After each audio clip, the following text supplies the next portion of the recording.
So I just thought I'd provide a couple of tips around surrounding the exotic auto rifle Quicksilver Storm as its popularity has gone up of late. Reasons for this is because it synergizes with Strand builds lately and Strand's really good, and it's anti-barrier auto rifle, so you're seeing its usage in GMs go up. But there's a little tip that you can do to increase its damage output even further past when you get the catalyst for the weapon. You can put its damage up even further, which I figured I would cover. So when you load up a Nightfall or a Grandmaster Nightfall, you will have a lot of different things going on with buffs. And people I feel as though are still confused with this surge and overcharge modifiers in the game right now. They're still confused with it. But effectively, this is how it works. You've at any other week, you've got two surges going on. So arc surge, strand surge. So you get a 25% bonus to all that damage source, right? So the game's telling you, do you want to use arc or strand this week? You pick. Don't use Void or Solar because you wouldn't get the buff. Well, you can still use Void or Solar, but you won't get the buff, of course. But we have a third buff, right, that says overcharge weapons. Weapon overcharges from the seasonal artifact are active in this activity. Kinetic weapons do increase damage when your subclass element matches an active surge, right? But overcharged weapons and surges don't stack. So you'll only, if you meet the requirements of one of the mods, you'll only ever get 25% bonus. Even if you double dip into these mods, you'll only ever get a 25% damage bonus, right? So the unique thing about Quicksilver Storm is there's two variants of the weapon. There's a Strand version and then there's a non-catalyst version that's just the Kinetic version.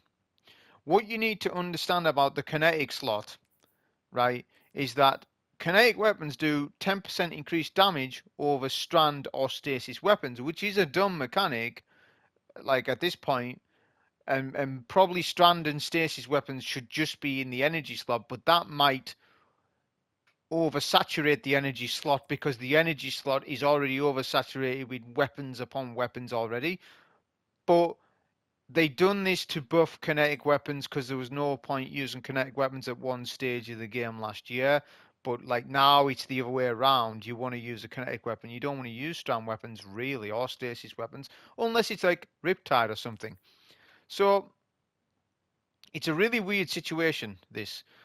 But like I say, if you run a so you grab it out of collections, a Quicksilver Storm with no catalyst in it. So you want two versions of the gun actually, right? And if you do this, the non-strand Quicksilver Storm will do 10% damage to a couple of aspects of the gun, but not all aspects of the gun, which I'll show you in a test in a minute.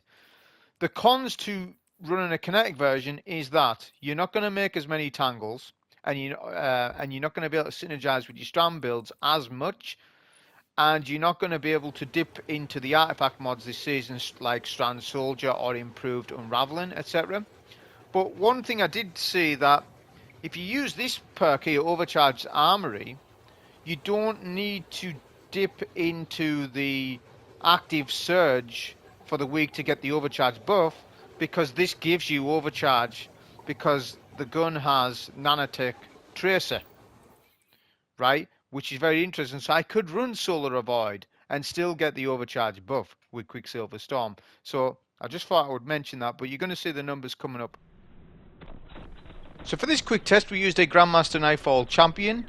This is first Strand Quicksilver Storm. So our crit damage is 663, our body shot damage is 442 at maximum effective range.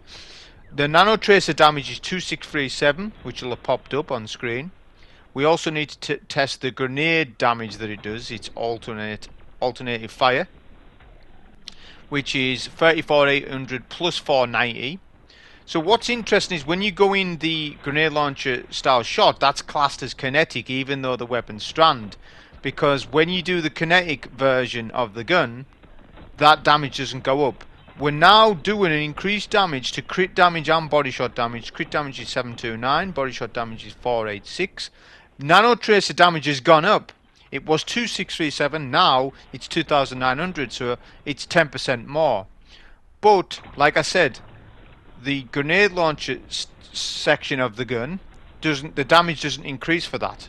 So crit damage, body shot damage, nano tracer damage is getting the 10% buff. The grenade launcher style shot though is the same as what it would be when you're on Strand. Overall, I think it might be worth running Quicksilver Storm without the catalyst. Hope you enjoy. Thank you.